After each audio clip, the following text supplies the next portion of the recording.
¿Qué tal, amigos del Colegio Nacional de Cirujanos Dentistas? Buenas noches, gracias por estar en este espacio de CNSD Radio.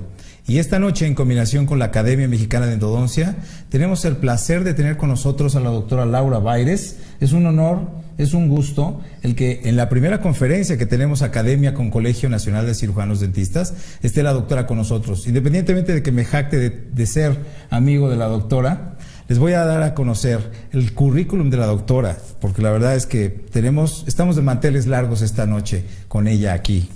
Ella es egresada de la Facultad de Odontología de la Universidad Nacional Autónoma de México, egresada de la licenciatura con mención honorífica por un alto promedio, diplomado en microbiología médica, Facultad de Medicina de la UNAM, maestría en ciencias odontológicas, profesora titular de microbiología en la UNAM por más de 20 años, colaboración con el libro Farmacología y Terapéutica Odontológica, Fundamentos y Guía Práctica, editado por Médica Panamericana en México en el año 2012. Es coautora del libro de Endodoncia 2, Fundamentos y Clínica, editado por la Universidad Nacional Autónoma de México y lanzado al mercado en el año 2016. Ella es autor principal con el doctor Luis García Aranda. Es conferencista a nivel nacional e internacional en el área de farmacología aplicada en odontología y bioseguridad. Es ponente en el programa de formación de médicos del área de salud ocupacional en el Tren de la Salud, empresa de LAPI. Y es ponente de la especialidad de implantología de ESIRO en Colombia, Escuela de Implantología y Rehabilitación Oral. Tenemos el honor de tenerla con nosotros con el tema de el dolor en endodoncia, que la verdad es una de las entidades en las que constantemente nos movemos los que estamos en esta especialidad. Doctora, muchísimas gracias por la presencia. Muchísimas gracias, doctor. Es un placer compartir este espacio con mi querido y fino amigo y quiero aprovechar el momento para agradecerle su cálida y espléndida invitación y de igual forma agradecer a la presidenta del Colegio Nacional de Cirujanos Dentistas, la doctora Ana Román. Muchísimas gracias, doctor. Al contrario, un placer tenerla con nosotros y les hago también saber, amigos, que pueden ustedes sintonizarnos a través de la página del Colegio Nacional de Cirujanos Dentistas como cnsd.org.mx, también a través del espacio de las redes sociales como Facebook, igual como CNSD, o bien a través del canal de YouTube. Así que, sin más preámbulos, demos inicio a esta grata conferencia que tendremos con la doctora Baires. Muchas gracias, doctor.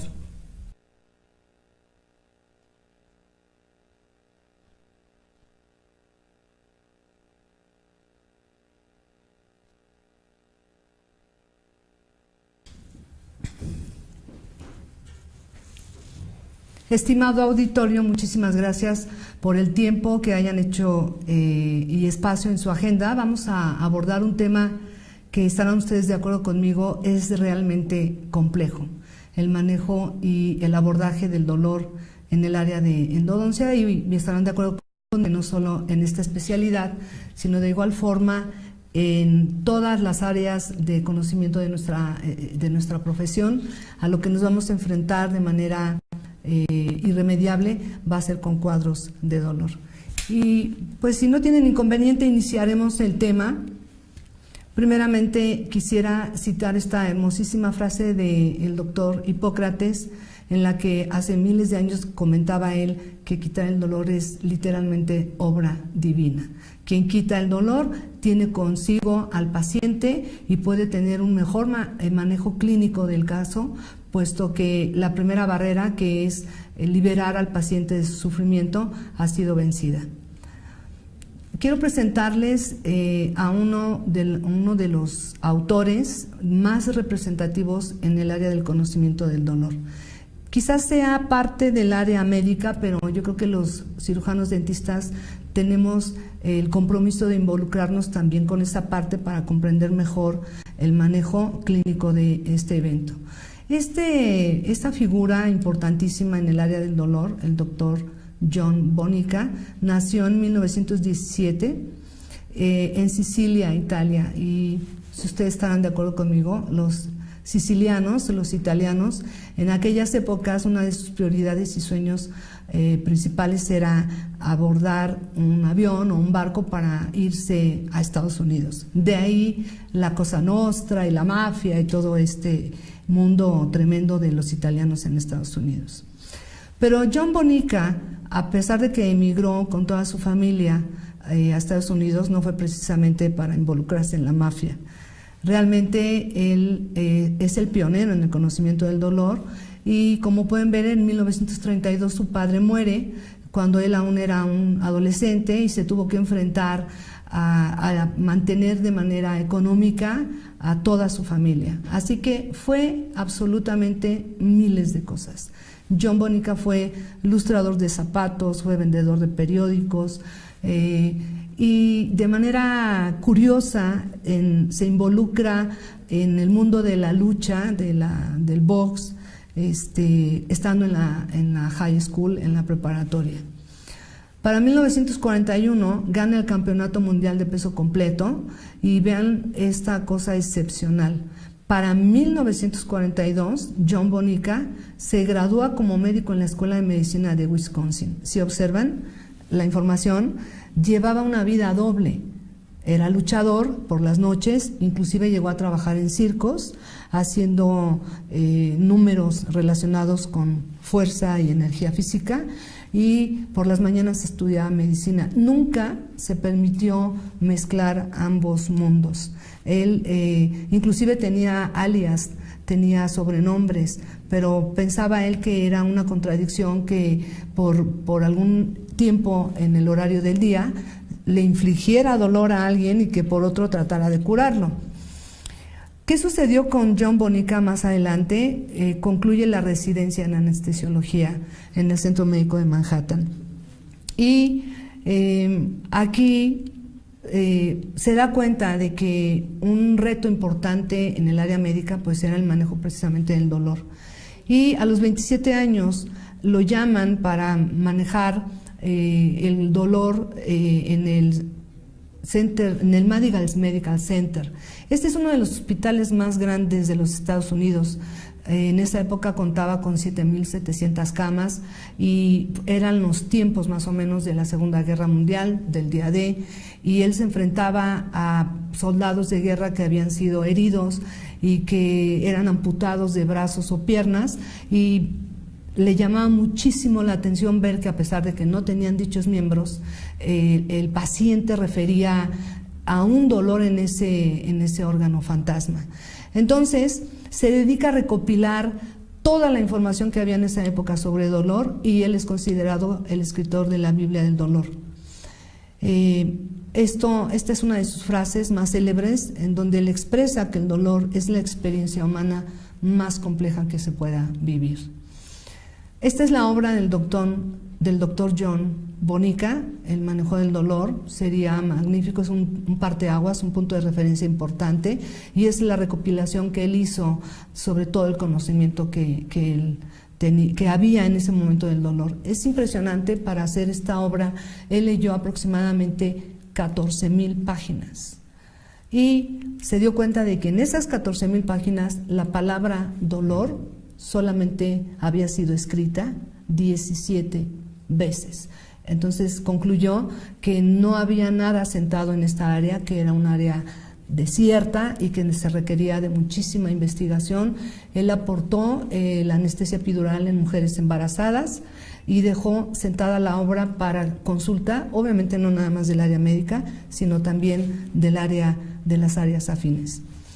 Tan es así que el dolor hoy día es abordado en los planes de estudio de la carrera de medicina en la UNAM con esta materia, la algología. Hoy día tenemos especialistas en dolor, los algólogos, tenemos clínicas del dolor, pero la base fue toda la obra del doctor John Bonica.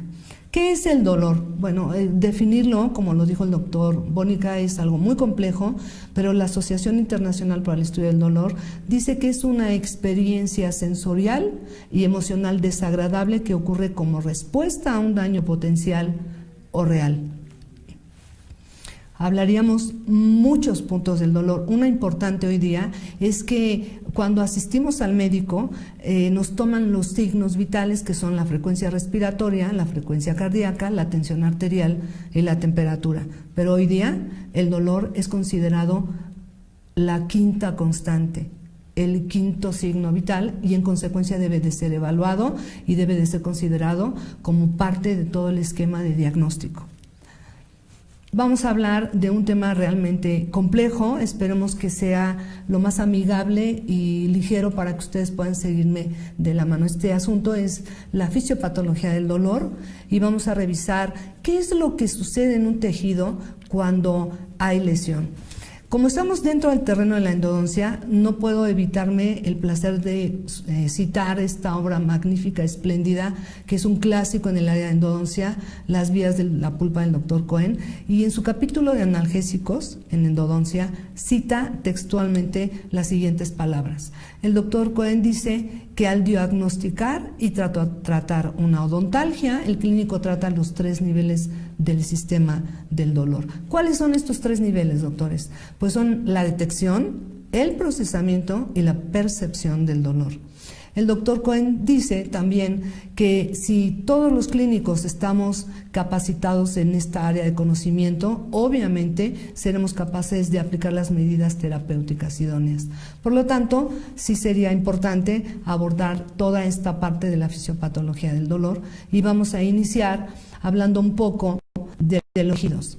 El dolor y todo este proceso que vamos a ver se repite de manera sistemática literalmente en todos los tejidos del cuerpo, con algunas particularidades dadas las especializaciones de cada uno. Pero en general esto es lo que sucede. ¿Qué es lo que sucede? Que vamos a tener un tejido compuesto de células que va a estar irrigado por un vaso o arteria muy fina que se llama capilar. Ustedes pueden ver en la imagen que tenemos a las células irrigada. Este vaso capilar le va a aportar al tejido oxígeno. Adicionalmente, en el interior del vaso van a estar todos los elementos figurados de la sangre y adicionalmente en el tejido va a haber una célula soldado, una célula vigilante, que es el macrófago tisular. ¿De qué se encarga? De que todo aquello ajeno al tejido lo procese, lo elimine y alerte a todo el sistema inmune. Entonces, yo creo que lo más clásico en la génesis del dolor pues es ir de la mano de una infección. Cuando en el tejido aparecen bacterias, estas bacterias van a producir una lista enorme de factores de virulencia, entre los que podemos citar toxinas como las proteasas, la hialuronidasa, van a producir también enzimas y estos factores de virulencia van gradualmente a destruir a las células del tejido. Entonces, al presentarse la destrucción de estas células, van a reducirse a restos celulares y entonces lo que va a suceder a continuación es que el macrófago va a iniciar una revisión de ese tejido. ¿Cómo lo hace el macrófago? Bueno, pues el macrófago tiene en su superficie unos receptores a los cuales se van a unir las bacterias o los productos, los factores de virulencia producidos precisamente por estas bacterias. Estos agentes van a ser clasificados en 2. Aquí tenemos, por ejemplo, los PAMP, que son patrones moleculares asociados a patógenos. ¿Qué quiere decir esto? El PAMP es, por ejemplo, el lipopolisacárido. Seguramente ustedes saben que las bacterias gram negativas, que son de relevancia en las infecciones de corte endodóntico, poseen en su superficie, en la pared celular, una molécula también conocida como endotoxina o LPS simplemente. Y este LPS es una molécula que se va a unir precisamente a este receptor. Otras pueden ser las lipomananas. Estas son estructuras propias de las micobacterias responsables de la producción de la tuberculosis. Todo esto es percibido a través de este receptor en el macrófago. Y la flagelina es una proteína que es parte, por ejemplo, de esta bacteria, la que tienen ustedes aquí abajo, es Helicobacter pylori, tiene flagelos que le confieren movimiento. Y esos flagelos están construidos con una proteína denominada flagelina. El macrófago, a través de este receptor PAMP, puede detectar la flagelina de la célula del Helicobacter e iniciar la destrucción de esta bacteria, que dicho sea de paso es una bacteria importante en la génesis de gastritis, úlcera péptica e inclusive de cáncer de estómago. ¿Cómo se llaman estos receptores? Se llaman receptores TOL, y hay TOL4 para el lipopolisacárido de bacterias gram negativas, tenemos el TOL2 que es para las lipomananas de las bacterias productoras de la tuberculosis, y el TOL5 que es el receptor propio de la flagelina de bacterias como Helicobacter pylori.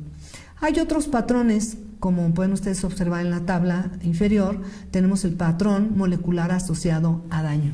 Y en estos patrones también se van a expresar los receptores TOL, pero lo que van a percibir estos receptores son sustancias producidas por células, por lo cual también son llamadas alarminas.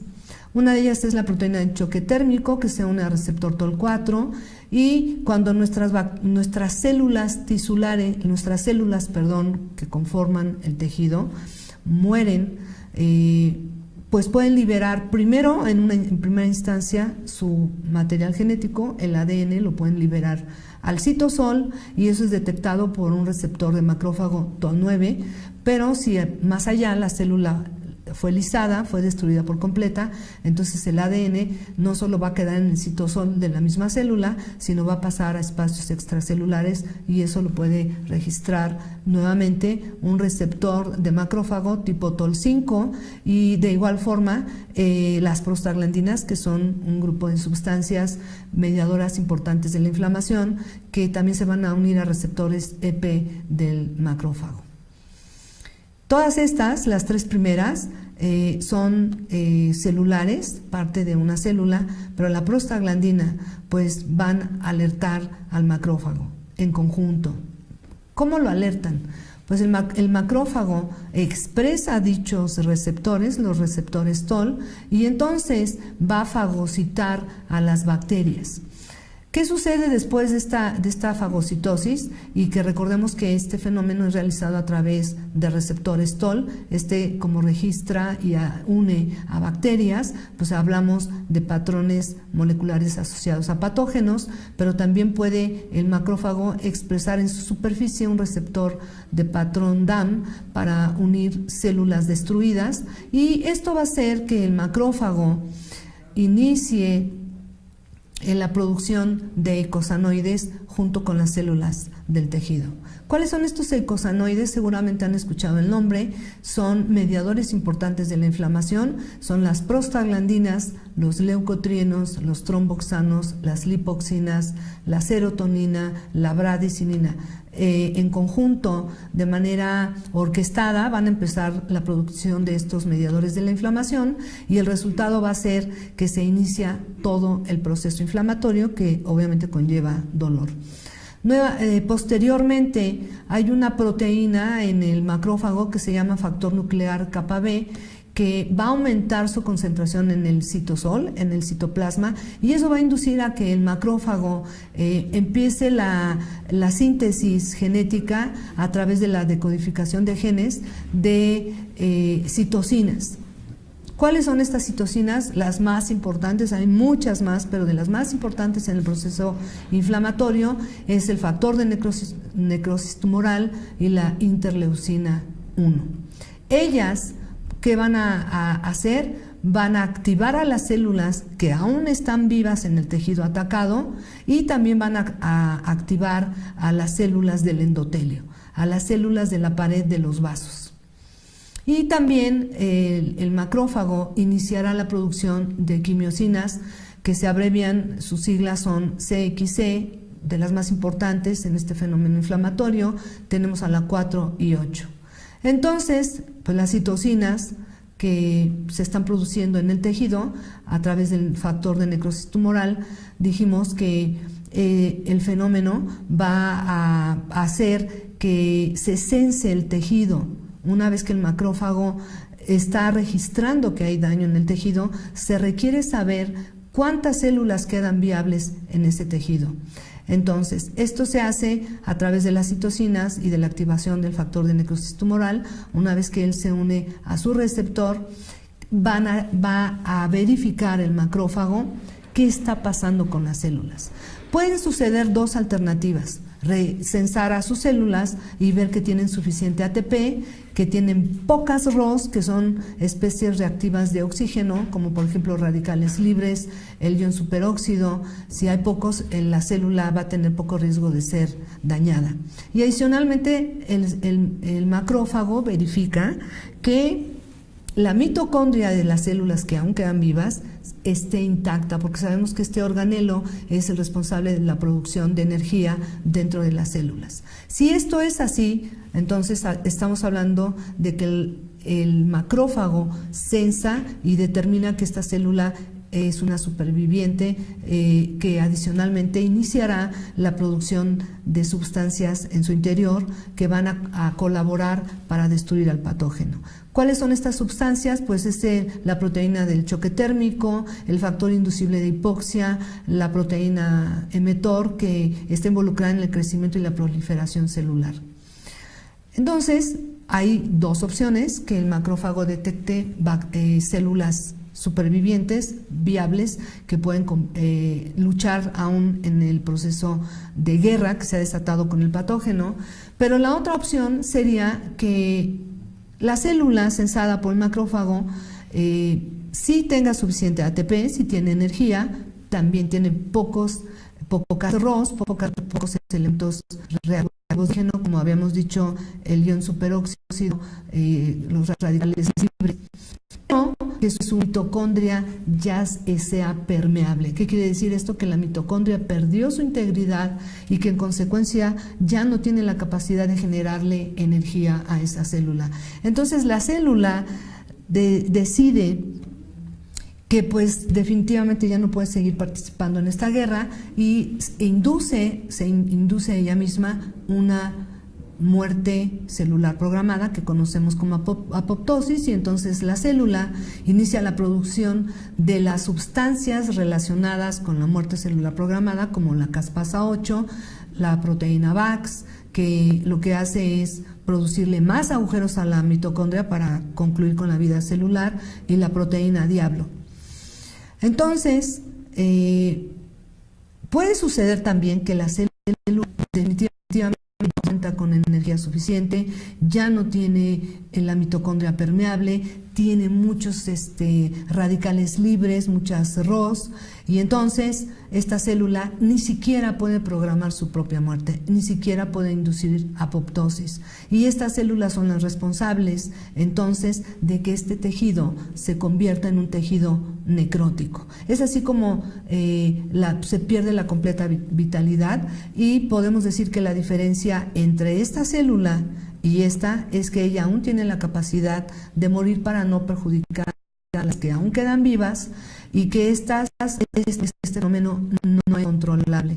Entonces, cuando tenemos células suficientes, viables, capaces de seguir combatiendo en el proceso infeccioso, hablamos de que se inicia un proceso antiinflamatorio, porque ellas activan la producción fundamentalmente de interleucina 10. Pero cuando lo que gana en esta guerra son estas células que están induciendo apoptosis y que adicionalmente está apareciendo el fenómeno de necrosis, pues entonces se invierte el proceso, y en vez de existir la probabilidad de antiinflamación en el tejido, se da todo lo contrario, que es la promoción del fenómeno a mayores escalas a través de la producción de interleucina 6, que es la responsable de la inflamación, del cuadro agudo de la inflamación, igual la interleucina 8. Entonces podemos observar que este proceso de deterioro en las células, habíamos dicho que se daba como en un fenómeno orquestado, y lo que va a continuar enseguida es que estas citocinas, el factor de necrosis tumoral y la interleucina 1 que habíamos estaban siendo producidas por el macrófago, van ahora a activar también a las células de los vasos sanguíneos, a las células endoteliales. ¿Qué es lo que va a suceder? Una vez que estas citocinas activan al endotelio, pues se van a aparecer entre cada una de las células que estaban completamente unidas agujeros que se conocen como fenestras, y esto va a permitir la salida del líquido de la sangre hacia el tejido y se van a iniciar todo este fenómeno de edema. Después de que se hacen los agujeros, viene la vasodilatación, va a aumentar el flujo sanguíneo en los vasos y obviamente la extravasación de este líquido, de este aumento de líquido a través de estos agujeros, ¿no? De ahí nuevamente que se inicie el fenómeno del edema. Obviamente también tenemos en este fenómeno una respuesta de nuestro organismo, y lo que va a suceder es que la activación endotelial también va a permitir que haya liberación de proteínas plasmáticas al tejido, que son parte del sistema de complemento, y ellas directamente se van a encargar también de destruir a las bacterias. ¿Qué otra cosa sucede aparte de la activación de las proteínas plasmáticas, de las proteínas del complemento? Estas proteínas se van a unir a las fenestras para conformar un tapón, pero en este caso serían proteínas plasmáticas propias de la cascada de la coagulación. A esta proteína de la cascada de la coagulación se van a unir plaquetas y van a conformar un verdadero tapón para dos cosas: para que las bacterias no puedan ingresar al torrente sanguíneo, produciendo una infección mucho más grave conocida como sepsis, y adicionalmente para de alguna forma evitar que no solo ingresen estas bacterias, sino detritus celulares de aquellas células que ya perdieron la batalla en esta guerra. Entonces, el último punto en el que participan las células del endotelio es que van a expresar en su superficie receptores conocidos como integrinas, y a ellas se va a unir una célula muy importante que está dentro del torrente sanguíneo. Esta célula se llama neutrófilo. El neutrófilo, a través de un rodamiento sobre la pared del vaso, va a realizar un fenómeno conocido como diapédesis, y el neutrófilo va a salir convocado por el macrófago, pero también por las, recuerdan ustedes las quimiosinas como la CXC4 y la 8, entre el macrófago, las quimiosinas, va a ser convocado este neutrófilo y va a salir al tejido, pero el problema aquí es que esta célula es muy, muy agresiva.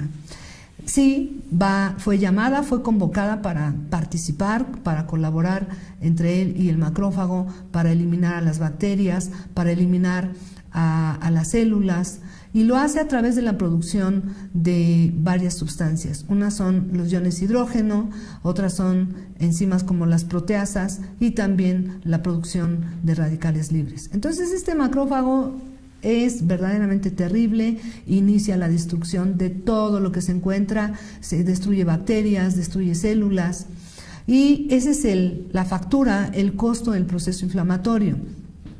Así que va a desaparecer a las bacterias, va a desaparecer a las células, pero aquellas células que tenían todavía cierta capacidad, cierta viabilidad para luchar, también se van a perder, ¿no? Entonces, la muerte de estas células, de las bacterias, es lo que conocemos como el exudado purulento. No es otra cosa más que todo el acúmulo de restos, tanto de bacterias como de células muertas. Y una vez que pues ya no hay nada aquí, el macrófago deja de producir citocinas, deja de producir quimiosinas, porque recordarán que él fue activado gracias a la presencia de bacterias. Entonces se restablece, por así decirlo, la salud del tejido, en donde ya no hay bacterias, se cierran las fenestras de los vasos, el macrófago interrumpe su activación, y ese sería el resultado de la resolución de una infección. Pero sabemos perfectamente bien que esto, para concluirse, pues debe de reponerse, por así decirlo, de reconstituirse el tejido, y el macrófago empieza a expresar el factor de crecimiento transformante beta para que estas células inicien el fenómeno de mitosis y vuelvan a repoblar el tejido y se complete el completo estado de, se alcance, perdón, el completo estado de salud. Literalmente eso es lo que pasa en cualquier tejido. Entonces, para resumirlo, podríamos decir que, por ejemplo, en el caso de nuestros dientes, cuando son atacados por bacterias y alcanzan el tejido pulpar, se va a activar el macrófago, entre muchas otras células, porque también cobra relevancia la actividad del mastocito con la producción de histamina, que es un potente mediador de la inflamación. Dijimos que el macrófago va a activar a su vez a las células del tejido para que ellas y el endotelio produzcan eicosanoides. Si ustedes recuerdan, estos son las prostaglandinas, los tromboxanos, los leucotrienos, la serotonina y también la bradicinina, entre muchos otros. ¿Qué sucede a continuación? En este breve resumen, que el endotelio se activa gracias a las quimiosinas, a las citocinas como la interleucina 1 y el factor de necrosis tumoral, y va a provocar que el endotelio separe sus células y aparezcan esos agujeros conocidos como fenestras. Va a haber extravasación de líquido hacia el tejido y después va a haber un taponamiento a través de los factores de la coagulación y de las plaquetas. Y ahí este fenómeno de la participación del endotelio concluiría con la activación del neutrófilo que dijimos que va a restituir el estado de salud del tejido. Pero realmente eso es lo que sucede.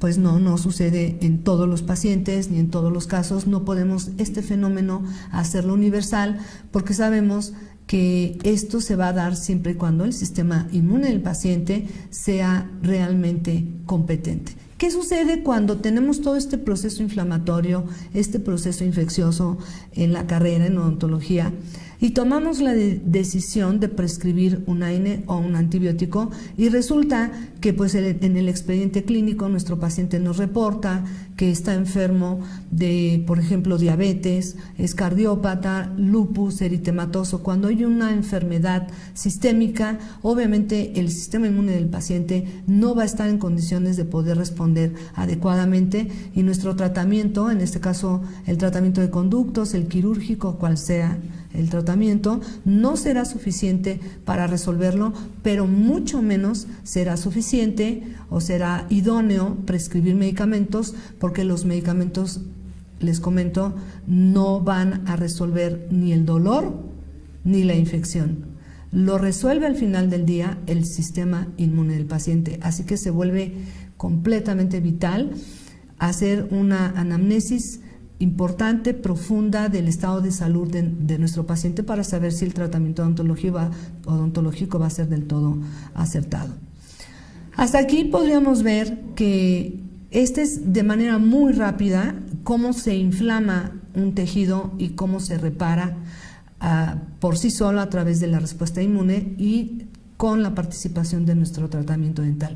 Pero en todo esto falta un componente importante, que es el tejido nervioso. Paralelamente a estos eventos, no lo mencioné antes porque por cuestiones didácticas preferí dividirlo en dos partes, la parte del proceso inflamatorio y ahora la participación del sistema nervioso. ¿Ok? ¿Qué es lo que pasa en la pulpa y en cualquier tejido? Que los tejidos presentan terminaciones nerviosas primarias terminales que son conocidas como nociceptores. Estos nociceptores, como pueden observar, van a estar conformando parte de nuestras neuronas y van a estar inervando al tejido.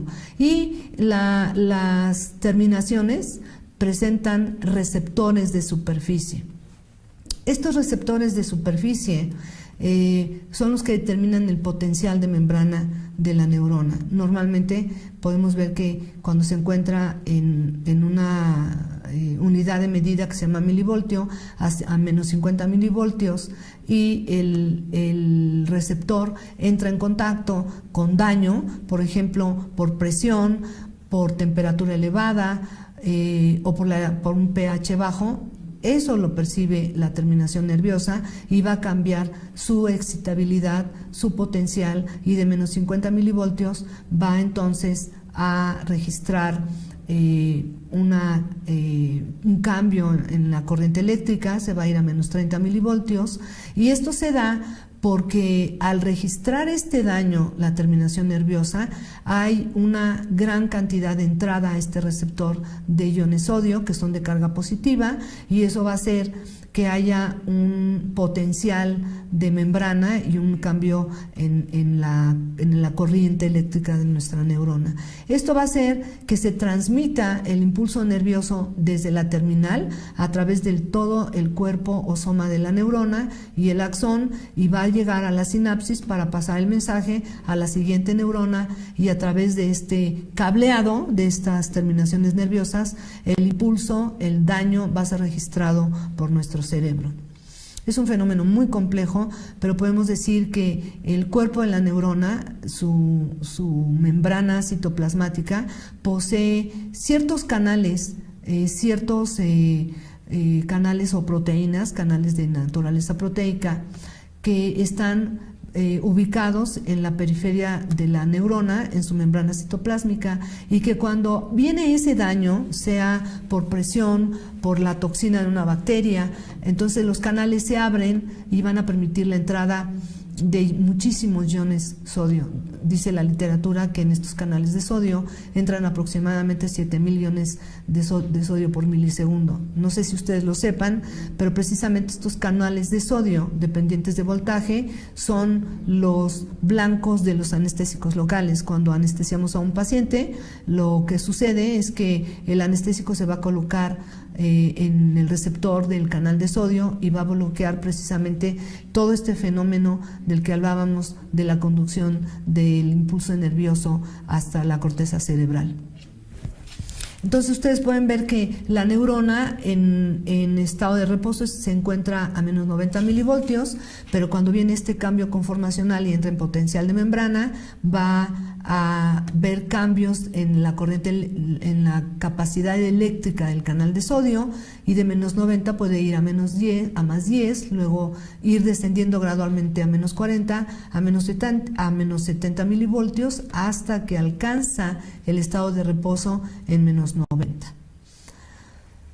Y bueno, pues hay un trabajo muy interesante en endodoncia que es de un queridísimo maestro y admirado en el área de endodoncia, que es el doctor Jorge Vera, en donde trabajaron precisamente en estos canales de sodio y descubrieron que estos canales de sodio en una pulpa sana solamente se van a expresar 5 de ellos. Pero cuando aparece la inflamación en el tejido pulpar, se van a expresar, aparte de estos 5, 2 más, que son el 1.8 y el 1.9. Y curiosamente estos canales de sodio, el 1.8 y el 1.9, son resistentes a la lidocaína. Dice la literatura, 4 veces más resistentes a la lidocaína. Yo creo que ustedes coincidirán conmigo de que en algunas ocasiones anestesiamos al paciente y resulta que llegó hasta su casa, y es cuando nos llama y nos dice: hasta que llegué a casa fue como me pudiste anestesiar. Muy probablemente es porque tenemos ahí presente un proceso inflamatorio, y lo menos indicado en esos casos pues es utilizar este tipo de anestésico. Afortunadamente el equipo del doctor Vera hizo algunas recomendaciones clínicas. Él nos sugiere que cuando en el diagnóstico estemos hablando de inflamación, pues que 30 minutos antes podamos manejar un antiinflamatorio, un analgésico potente, y puede ser ketorolaco o la combinación. Hay otra escuela que sugiere la suma de ibuprofeno con paracetamol. En estas concentraciones podemos manejar paracetamol de 1 gramo como dosis de impregnación y después continuar con el paracetamol cada 8 horas por no más de 4 días. Sumado al Actron. Y por supuesto el grupo del doctor también sugiere utilizar en este tipo de procesos inflamatorios en endodoncia la famosa mepivacaína al 3%, porque es el anestésico que presenta el menor potencial o constante de ionización. Entonces podemos ver que, al igual que en cualquier tejido, pues en la pulpa se va a cumplir con toda esa fisiopatología del dolor, que sería la percepción o nocicepción del estímulo, cualquiera que sea su naturaleza, ya sea química, térmica o mecánica. Es percibido el estímulo por los receptores o nociceptores, y esta información va a ser enviada a través de las fibras C y de las fibras A delta, primero al asta mayor de la médula espinal para finalmente concluir en la corteza cerebral, ¿no? Y esta sería la vía ascendente de la información dolorosa, y después vendría la vía descendente. Sabemos perfectamente bien que estas fibras, la A delta, pues es la que cubre todo nuestro organismo, son muy abundantes en dentina y son de velocidad de conducción muy rápida, de 15 a 20 metros por segundo, son cubiertas por una vaina de mielina, conducen el dolor intenso, el dolor agudo, y se activan también en situaciones de emergencia en donde tenemos que huir. La fibra C sabemos que son amielínicas, su conducción es más lenta, aproximadamente entre 1 y 2 metros por segundo, y son responsables del dolor sordo.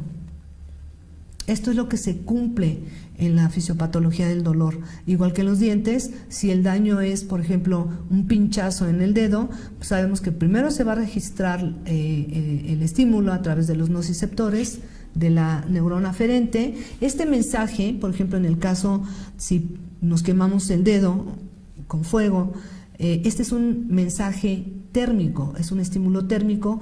Las fibras, que en este caso es el cableado del organismo, no puede transmitir calor, entonces lo que va a hacer es traducir el lenguaje en el que originalmente estaba el estímulo, que era energía térmica. El nociceptor lo va a transformar en energía eléctrica, porque este es el lenguaje del sistema nervioso.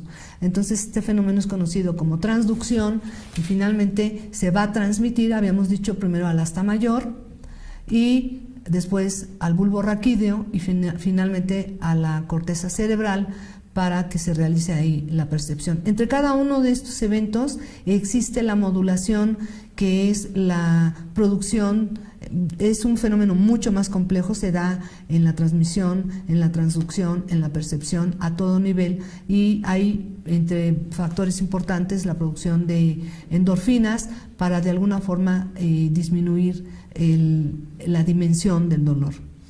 Y podemos entonces concluir que este fenómeno, que es percibido precisamente por el nociceptor, pues va a ser enviado a la corteza cerebral, pero también de manera local iniciarán una serie de eventos, como por ejemplo la disminución del pH, que es una consecuencia del estímulo doloroso.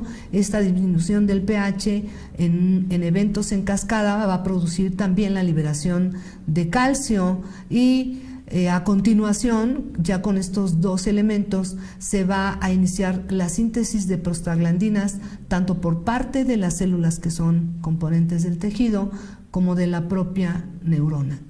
Y hay síntesis de bradicinina, que esa es liberada de los vasos, y ella es un potente mediador de la inflamación. Entonces, como ustedes pueden observar en la imagen, pues hay un ataque masivo por diferentes sustancias y eventos a esa terminal nerviosa, que va a conducir el estímulo hasta el cerebro, y es como va el paciente a decirnos, a reportar que tiene un cuadro de dolor. En una fase secundaria podemos observar que el impulso es generado en el nociceptor, y pues la función de este nociceptor no nada más es responder al evento de manera local, sino propagar todo este evento a la médula, dijimos al asta mayor de la médula, y es cuando viene la producción de sustancia P, y que va a producir, entre otros fenómenos, es uno de los mediadores de la inflamación más importantes en la pulpa, pero entre otros eventos biológicos va a producir vasodilatación y edema. Va a haber una acumulación de bradicinina, y va a haber liberación por parte de los mastocitos de histamina y de serotonina. Entonces, en su conjunto, lo que van a producir es precisamente la transmisión de todo este evento hasta la corteza cerebral, para que haya una respuesta. Entonces, como ustedes podrán observar, habíamos dicho que nuestro tejido va a responder a través de macrófagos, a través de sus propias células, a través de las células del endotelio, pero también hay una participación importante aquí precisamente de las terminaciones nerviosas. Entonces, estas terminaciones nerviosas dijimos que iban a producir a los famosos eicosanoides, a las prostaglandinas. Y yo creo que es una obligación en nuestra carrera profundizar esta parte porque nos permite entender la literatura sobre el manejo terapéutico del dolor. Los eicosanoides son producidos literalmente por todas nuestras células. Ustedes lo vieron en las imágenes anteriores. Los eicosanoides son producidos por el macrófago, por el neutrófilo, por las células de los epitelios, por los vasos. Solamente una de nuestras células no produce eicosanoides, que son los eritrocitos. Son derivados de ácidos grasos, están compuestos de 20 átomos de carbono, de ahí el término eico. Y se clasifican según su función de las enzimas que los sintetizan. Por ejemplo, existen las enzimas COX, aquellos eicosanoides sintetizados o producidos por COX son las prostaglandinas y los tromboxanos, y los eicosanoides que son productos de la ruta de la lipoxigenasa son los leucotrienos y las lipoxinas. Y en esta imagen quiero ejemplificar lo que sucede con el daño celular. Por ejemplo, si es el caso de la pulpa, cuando un odontoblasto, un mastocito o un macrófago son atacados, su membrana citoplasmática responde al estímulo y lo que va a suceder es la liberación de una enzima que se llama fosfolipasa A2. ¿Qué hace esta fosfolipasa? La fosfolipasa va a permitir la liberación de la membrana del ácido araquidónico. Este fenómeno es conocido precisamente como la cascada del ácido araquidónico. Entonces, recapitulando, si hay daño en la membrana, la fosfolipasa A2 libera el ácido araquidónico y él va a ser transformado, o el blanco, tanto de la ciclooxigenasa o de la lipoxigenasa. ¿En qué lo va a convertir? La ciclooxigenasa convierte el ácido araquidónico en prostaglandinas y en tromboxanos, y la lipoxigenasa transforma el ácido araquidónico finalmente en leucotrienos. Entonces, podemos ver que la biosíntesis de eicosanoides puede ser tanto por la vía cíclica, que es la de los tromboxanos y la de las prostaglandinas, y la lineal es la vía que sigue la cascada del ácido araquidónico para la producción de leucotrienos. La vía cíclica es conocida como la vía del dolor y la inflamación, y la vía lineal también de inflamación, pero tiene un papel importante en la génesis de las alergias. Entonces, seguramente ustedes estarán familiarizados con esta parte o con este término de la ciclooxigenasa, porque con cierta frecuencia nos visitan los representantes médicos en el consultorio para obsequiarnos muestras médicas y nos comentan: mire, este es un AINE COX-1, COX-2, y la verdad es que yo por mucho tiempo desconocí exactamente a qué se referían estos empleados de los laboratorios médicos. Yo creo que esta parte es importante porque vamos a ver que precisamente en la cascada del ácido araquidónico, pues la COX existe en 3 versiones o enzimas. Existe como COX-1, que es constitutiva. ¿A qué se refiere este término? A que es parte o componente estructural del estómago, en las plaquetas, en el intestino y en el riñón. Y hay otra COX, que es la COX-2, que es inducible, que es una COX que solamente va a aparecer precisamente cuando ya hay daño y cuando ya hay inflamación en los tejidos. ¿Qué sucede si, como ustedes pueden ver en la imagen, nosotros prescribimos un AINE y sabemos que los AINEs inhiben la síntesis de prostaglandinas porque se unen a la COX? Si este AINE se une a la COX-1, que es constitutiva, entonces vamos a, de manera secundaria, como efecto adverso, a permitir que ese moco protector que reviste la pared del estómago para que nunca entre en contacto con el jugo gástrico se va a perder, porque precisamente la COX y las prostaglandinas son responsables de la producción de este moco. Entonces, de ahí que sepamos que los AINES COX-1 son muy irritantes gástricos. Adicionalmente, podemos ver que también la COX-1 y el tromboxano A2 se asocian o se organizan de manera simultánea cuando se requiere en el organismo que se forme un coágulo, cuando hay una hemorragia. Si nosotros prescribimos un AINE que inhibe a la COX-1, en consecuencia vamos a tener pues mayor sangrado. De ahí que digamos que los AINES son antiagregantes plaquetarios. Y también las prostaglandinas tienen un papel importante en la motilidad del intestino, así que cuando prescribimos AINES COX-1 podemos provocar en el paciente pues cuadros de diarrea. Pero yo creo que, en mi muy personal punto de vista, que uno de los papeles más importantes y más serios que son efectos adversos de los AINES es precisamente el efecto que tienen sobre el riñón. En el riñón, la COX-1 va a participar en la eliminación del sodio, ¿sí? Y incrementan las prostaglandinas en el riñón la producción de una hormona que se llama renina, que participa en el sistema renina angiotensina aldosterona, y todo este sistema es el responsable de la regulación de la tensión arterial en el cuerpo. Así que cuando prescribimos un AINE que es COX-1 e inhibe a esta enzima, en consecuencia no va a haber esa regulación fisiológica, ese fenómeno normal en el riñón de control del sodio y de la producción de renina, y en consecuencia el paciente puede registrar cuadros de hipertensión.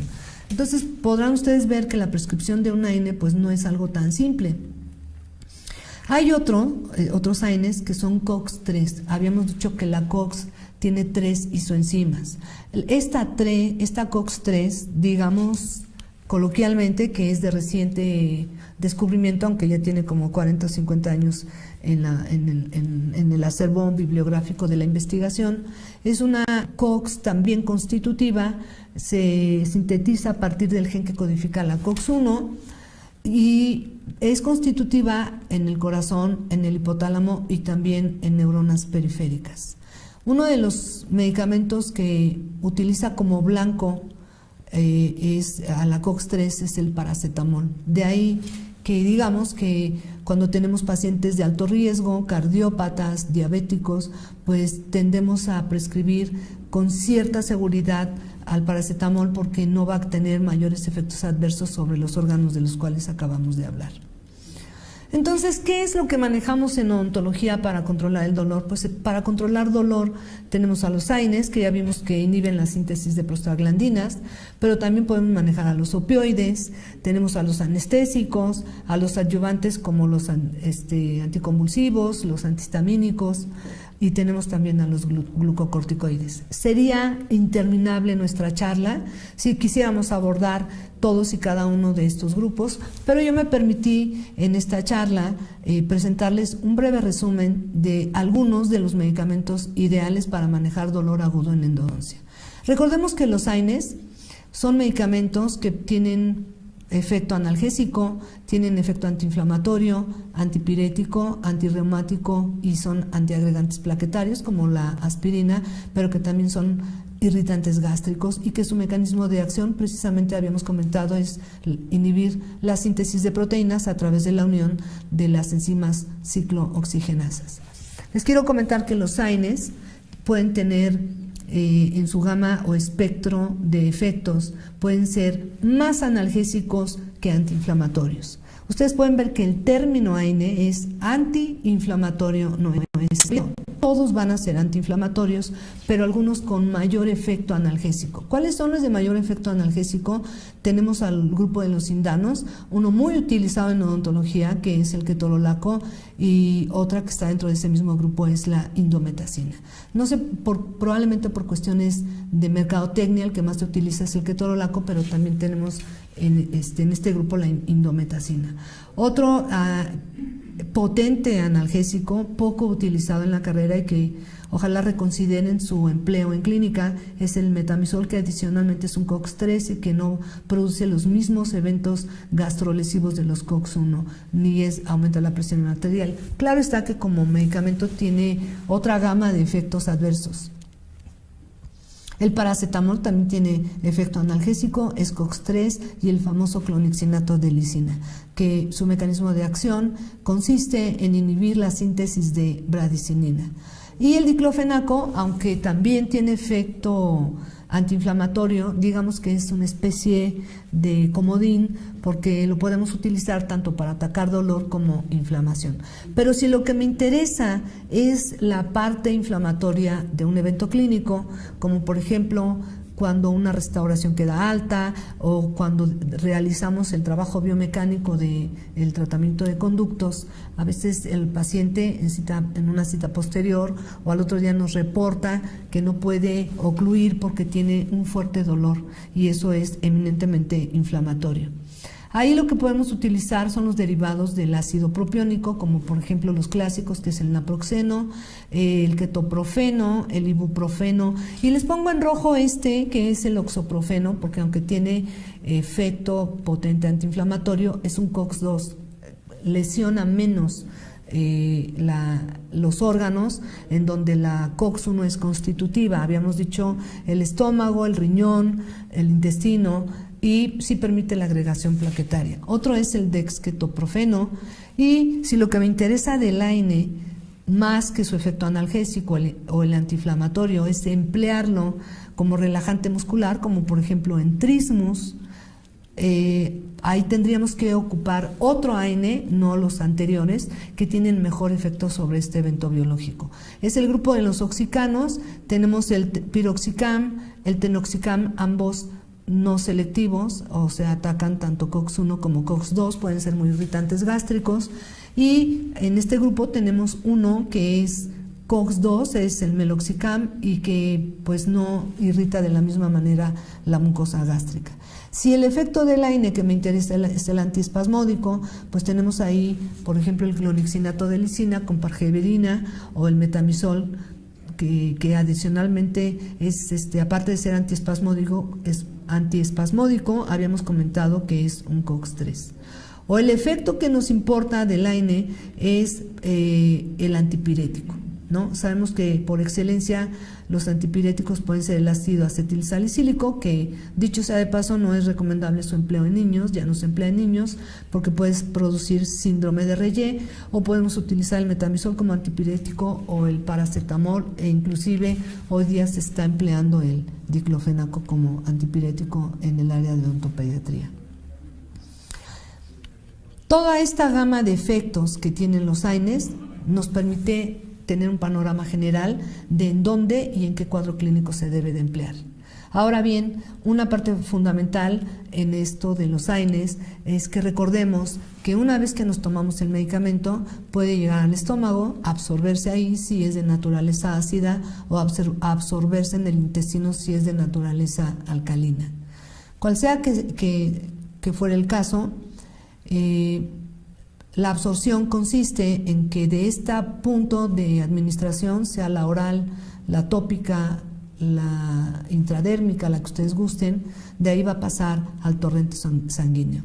Y una vez que llega a la sangre, los medicamentos se van a unir a las proteínas plasmáticas, que son 4. Tenemos a la albúmina como fundamental, las lipoproteínas, las glicoproteínas alfa, beta y gamma, y las globulinas. ¿Por qué es importante que les mencione esta parte? Porque, como les comentaba, el medicamento, una vez que llega al torrente sanguíneo, se va a unir a proteínas plasmáticas, habíamos dicho albúmina, lipoproteínas, glicoproteínas y globulinas. Y lo hacen en un determinado porcentaje. Por ejemplo, todos los AINES de mayor empleo en odontología se unen en un 99% a proteínas plasmáticas. ¿Qué quiere decir esto? Que lo que está unido a la proteína plasmática está sin efecto, de tal suerte que el efecto de los AINES pues se cumple solamente con el 1%, aunque parezca un tanto absurdo. Pero vean, el metamizol se une a las proteínas plasmáticas en un 58%, la aspirina entre un 89 y un 90%, la indometacina 90% y el paracetamol se une entre un 20 y un 50%. ¿Por qué les menciono esto? Porque vamos a ponernos en el caso hipotético de que un paciente diabético tipo 2 esté siendo tratado precisamente con glibenclamida, que es uno de los medicamentos de mayor empleo en esta enfermedad.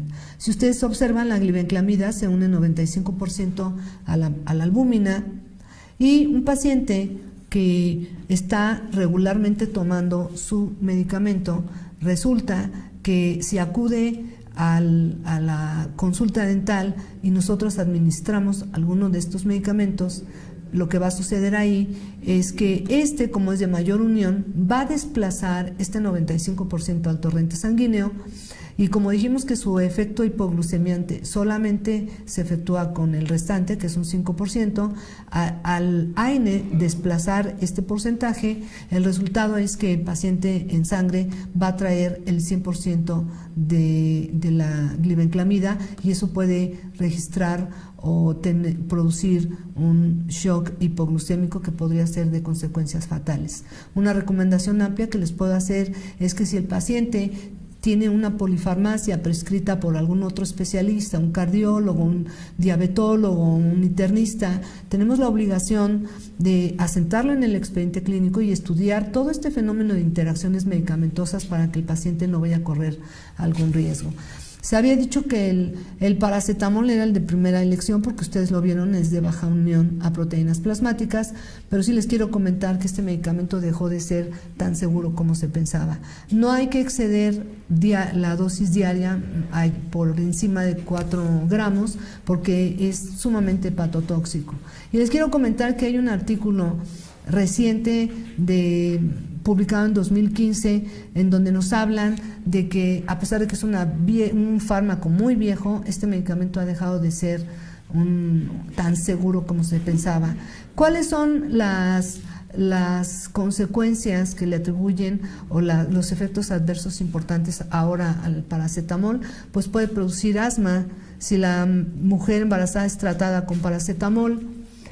En teoría tan seguro, se ha visto que los resultados de esos embarazos desarrollan asma. Adicionalmente está relacionado el paracetamol con abortos espontáneos, prematurez, bajo peso al nacer, malformaciones fetales, falla en el desarrollo del tubo neural, infertilidad en mujeres, riesgo en el desarrollo de déficit de atención, hiperactividad en los niños y desórdenes en el comportamiento. Entonces, aquí la gran pregunta sería: ¿cuál es entonces el medicamento de primera elección que podemos prescribir en una mujer embarazada?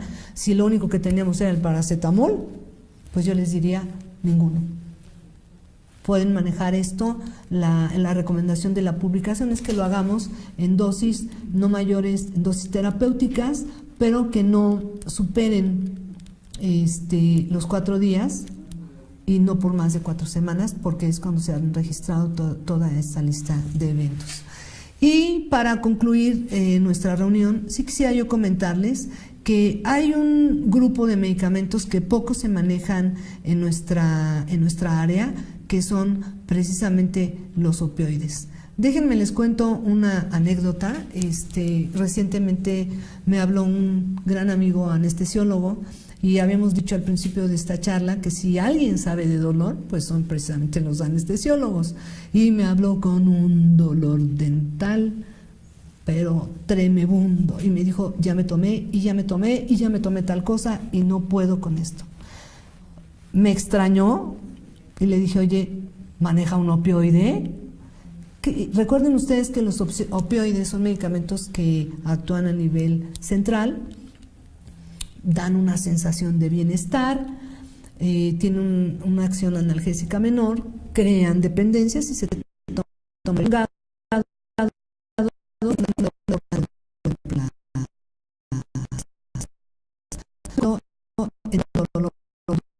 recomiendo el manejo de los opioides. Estamos perfectamente facultados, lo he consultado con grupo de anestesiólogos, estamos perfectamente facultados para prescribirlos sin mayor temor, siempre y cuando los conozcamos, no nada más la parte farmacológica, sino la legislativa, y para efectos de su prescripción tenemos que atender el artículo 226 de la Ley General de Salud.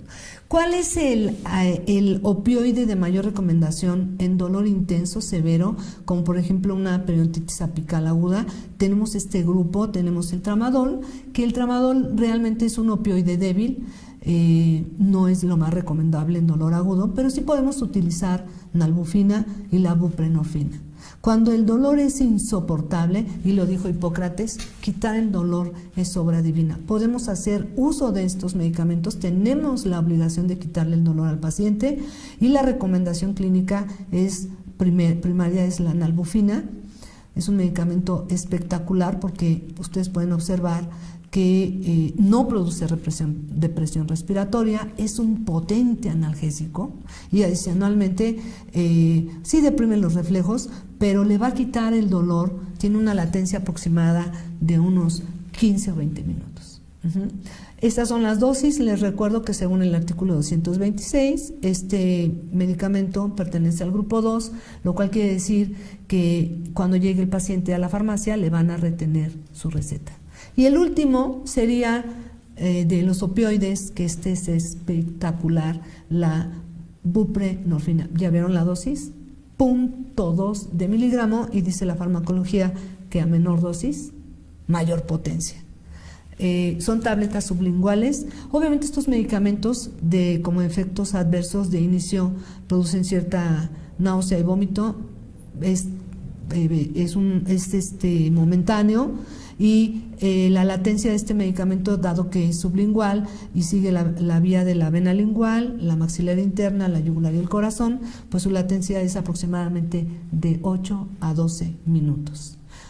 Alguna observación que yo les pueda hacer al respecto, pues es que tiene fuerte unión a proteínas plasmáticas, así que si el paciente está con alguna polifarmacia por algún asunto de salud y por ejemplo diabetes o es cardiópata, tendremos la obligación de checar toda esta información para evitar interacciones medicamentosas de riesgo. Yo quisiera agradecer la invitación de mi querido amigo, el doctor Fernando Licona, por esta gran oportunidad que me dio de compartir con ustedes esta breve charla sobre un tema tan complejo, y al mismo tiempo agradecer a la doctora Ana Román por la invitación al Colegio Nacional de Cirujanos Dentistas. Estoy a sus órdenes. Al principio les mostré el correo electrónico y estoy aquí para esta sesión, creo, de respuestas y compartir el evento con mi amigo el doctor Fernando Licona.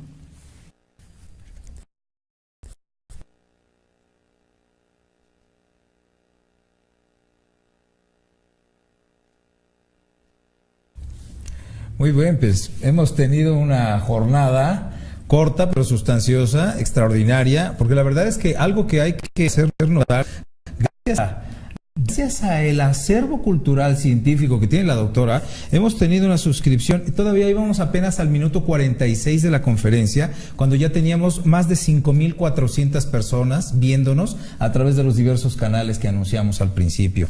Y obviamente cayeron una gran cantidad de llamadas y de comentarios alusivos a la doctora, mandando saludos muy afectuosos. Moisés Rivera Narváez desde el Colegio Nacional de Cirujanos Dentistas de Coatzacoalcos, María del Socorro Cabrera, Lindura Ruiz, saludos, Alejandro Segura también le mandó saludos, en fin, son una gran cantidad de admiradores. Gracias, doctor. Y obviamente nos vamos a ir rápido y dar las preguntas, porque es lo más de y unas personas que nos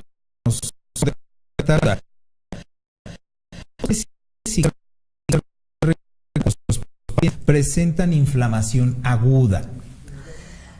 Bueno, adicionalmente al que habíamos mencionado, dado el trabajo del doctor Vera, que era la mepivacaína al 3%, sí tenemos que mencionar que nuestra segunda opción podría ser la articaína, que es de empleo definitivamente de primera elección en endodoncia. ¿Por qué? Porque sabemos que es una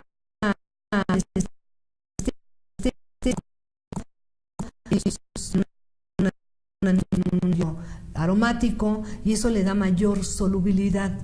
Entonces, al ser este anestésico más liposoluble, lo que le confiere esta característica es la penetración de terminaciones nerviosas y adicionalmente la potencia del anestésico es mayor dada la última cadena de la molécula que es la amina terciaria. Entonces tenemos dos, tenemos la mepivacaína al 3% y la ticaína. Excelente, muy bien. También tenemos otra pregunta que nos manda la doctora Gabriela. ¿Se puede utilizar inhibidores selectivos de COX-2 en un tratamiento endodóntico? Por supuesto. Sobre todo, habíamos mencionado que estos ANs son medicamentos, los clásicos son los coxibes, mencionamos también al oxoprofeno, son aquellos que no van a actuar sobre COX-1 constitutiva, por ejemplo en el estómago, y si el paciente presenta úlcera gástrica, úlcera péptica, cualquier trastorno importante del tubo digestivo, lo ideal sería manejar los coxibes. Un clásico sería el Celebrex, es el prototipo del grupo, pero la otra opción es el oxoprofeno.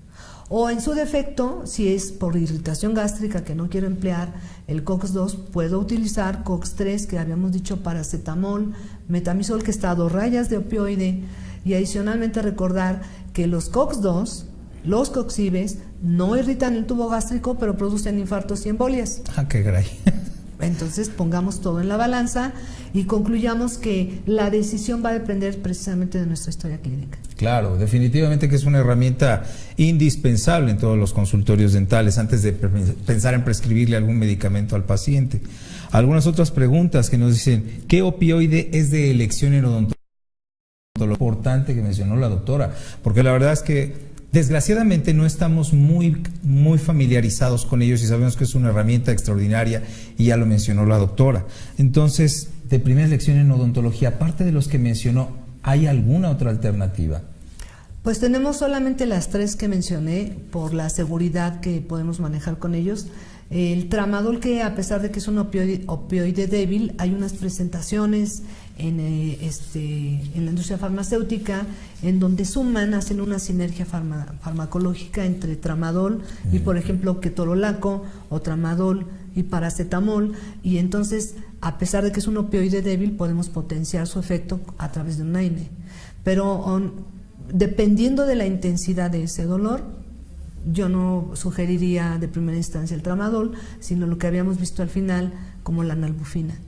Completamente probado, hemos tenido casos clínicos en grupos de cirujanos, de implantólogos, y hemos tenido una experiencia espectacular porque aparte de que dan una sensación de bienestar, quiero comentarles que producen amnesia anterógrada. ¿Qué es esto? Que el paciente le pasa lo que a Dory, la de la película, ¿no? ¿Qué le pasa? Que pierden la memoria a corto plazo. Sí saben que estuvieron en el consultorio, saben exactamente lo que sucedió, pero no tienen conciencia exacta. Entonces, no hay relajación muscular, hay sensación de bienestar, no recuerdan bien qué pasó. Entonces, tienen muchos beneficios, al igual que las benzodiazepinas. Entonces yo les recomiendo que empecemos a utilizar estos medicamentos. Me he encontrado tristemente con personal de farmacias que ven la prescripción de una benzodiazepina o de un opioide y le dicen al paciente, dígale a su dentista que él no puede prescribir esto. Les garantizo que conforme a pautas de la Ley General de Salud estamos perfectamente facultados. Los invito a que revisen el artículo 240 de la Ley General de Salud, en donde ahí dice quiénes están realmente autorizados para prescribir estos medicamentos, y el tercer lugar somos los cirujanos dentistas. Perfectamente. Qué buena duda nos ha despejado la doctora. Y quiero hacer comentario al respecto de esta combinación de algunos AINES por que nos hace el auditorio, que dicen analgésicos combinados, opioides con AINES como el Synergix, al parecer han salido del mercado. ¿Es correcto esto? ¿Está confirmado? Porque había presentaciones vía oral, tanto de 10 miligramos como 30 miligramos sublinguales. ¿Sabemos qué pasó con esto al respecto? Synergix era espectacular, era de laboratorio RIMSA, orgullosamente mexicano. Lo he comentado en algunos de mis grupos. A mí me causó una tristeza profunda porque RIMSA para mí era un laboratorio con medicamentos muy caros, estarás de acuerdo conmigo, doctor, es cierto, pero de una excelencia y de una eficacia maravillosa. ¿Qué sucedió? Ya lo vendieron. Vendieron el laboratorio. Le vendieron el laboratorio, los dueños son de Guadalajara. Vendieron el laboratorio a una farmacéutica israelí que se llama Teva. Y ahorita hay un debate en Wall Street porque ya se demandaron mutuamente, y la COFEPRIS, entre el conflicto comercial que hay entre RIMSA y Teva, lo que hizo fue suspender los medicamentos, todos los medicamentos de RIMSA. Entonces, desafortunadamente nos dejaron sin ese magnífico medicamento. Exacto. Pero el doctor tiene toda la razón, podemos hacer esas combinaciones, y si ya están hechas farmacéuticamente hablando, o sea, que no vaya yo a empezar a mezclar yo sola un opioide con un AINE, sino que ya vengan en la presentación farmacéutica, lo ideal, esa es la recomendación. Hay personas que lo dicen, le voy a dar este AINE con este otro. Ya están las presentaciones, tenemos asociaciones entre paracetamol y naproxeno, ¿sí? Ya están hechas, lo ideal es atender esa presentación porque no voy a entrar en riesgos farmacológicos. Claro. Bye.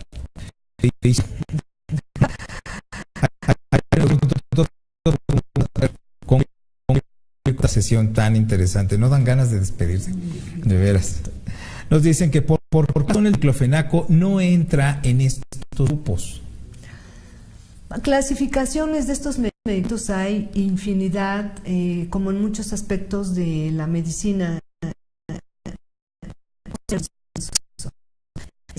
Entra en este grupo porque pues también inhibe síntesis de prostaglandinas, pero digamos que es un medicamento que tiene mayores virtudes terapéuticas. Habíamos comentado, es un excelente antiinflamatorio, excelente analgésico, antipirético, es un excelente en dolor postraumático, en dolor quirúrgico.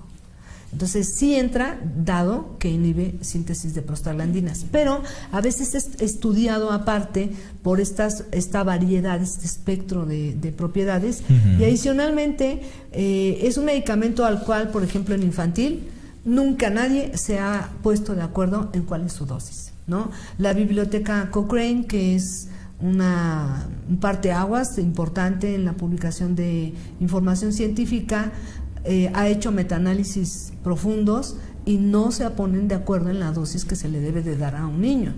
Los pediatras lo manejan hoy día muchísimo, está de supermoda en pediatría manejar más diclofenaco para controlar temperatura que el mismo paracetamol y que el mismo la misma melubrina, por lo que acabamos de ver tan grave con el paracetamol. Entonces está muy, y a pesar de que falta conocimiento al respecto de ese medicamento, es muy confiable. Claro, magnífico.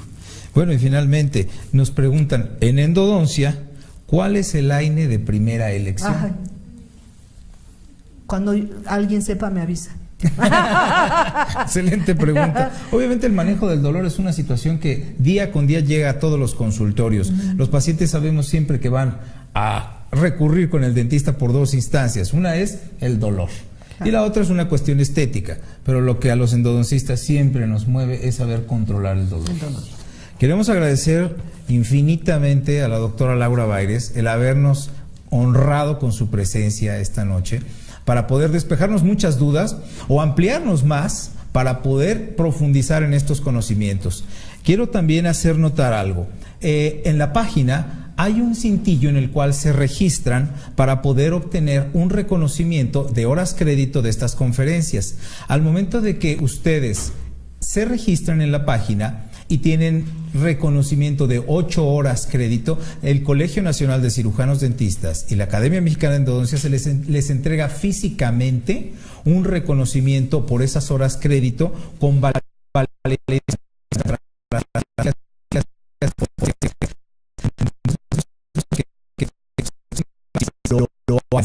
y gocen de ese beneficio que tenemos aquí.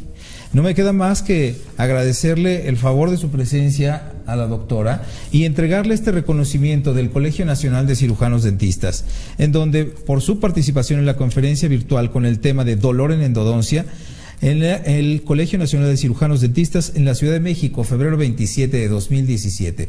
Muchísimas gracias. Un pequeño presente de agradecimiento por estar con nosotros y esperemos que no sea la primera vez, que sean muchas más, porque la verdad es que si tenemos material de sobra con la doctora, ustedes lo van a disfrutar tanto. Ha sido un deleite. Muchísimas gracias. Al contrario.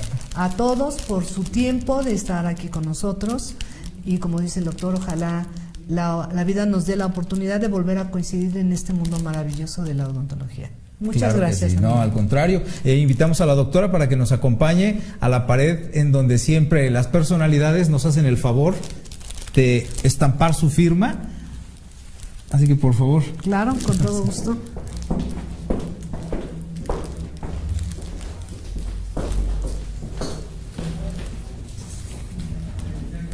Así que aquí tenemos esta sala en donde estampan su firma todas las personalidades que nos acompañan. Les queremos agradecer el favor de su presencia a todos nuestros amigos del Colegio Nacional de Cirujanos Dentistas, miembros de Academia Mexicana de Endodoncia, el habernos acompañado esta noche. Los esperamos el próximo mes. Tenemos como invitado al doctor Jorge.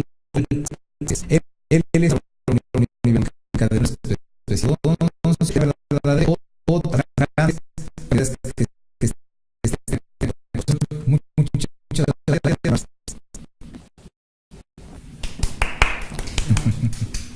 Gracias. Exactamente.